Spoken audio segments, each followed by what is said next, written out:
My name is Daniel Lundgren and I am the Safety and Compliance Manager of Axkid. That means I'm responsible for all our crash testing and in all our development projects. When we say that we test for real-life safety, we mean that we test for real-life situations. Even though we have good market standards today with the UN R129, we have the third-party testing from consumer testing. Those are still in specific situations with specific environments. When we say that we test for real-life safety, we talk about all the different environments and the different situations that can happen in real life. At Axkid, we have a multi-level testing process for all our development projects. We always start with the R129 certification, which is mandatory by law and is something that everyone has to do. It gives a basic level of safety and it requires testing for frontal impact and for side impact, and it gives a good safety standard. But this is just the minimum level, and this is not enough to guarantee real-life safety.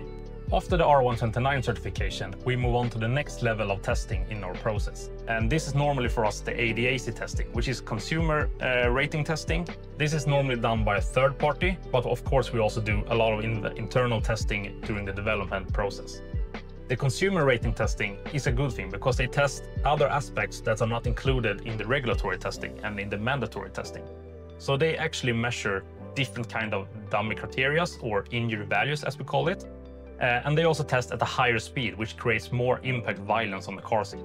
Puts more requirement on us as a car seat manufacturer because we need to create car seats that are more stable. And we also need to protect the child even more. After the consumer rating testing, we move on to the next step in our multi-level testing, which is the Swedish Plus test. This is the toughest test for car seats in the world. And they test it in a much higher speed with a much shorter braking distance, creating a lot more impact violence on the car seat. And not only that, they also measure the deadly neck forces on the child and put really tough requirements on this. So far, it's so tough that only rear-facing car seats can actually pass. This is a voluntary test and it's not mandatory by any law, but it's mandatory for Axkid. And all of this is just to guarantee an even higher level of safety. And after the Swedish Plus test, we move away from the normal standard lab testing in the fixed environments, and we actually move into the real-life vehicles and the real-life environments. So we do also a lot of crash testing together with different vehicle manufacturers, where we also utilize the safety features already in the vehicle. For example, the side airbags or the pre-tensioners of the belt. And after the real-life vehicle testing, we take it even one more step. We take it to the Axkid internal overtesting. This is where we really push the limits of what you can do with the car seat. In this stage, we test with heavier dummies, we test misuse testing, and we do scenarios that are really not applicable in other environments.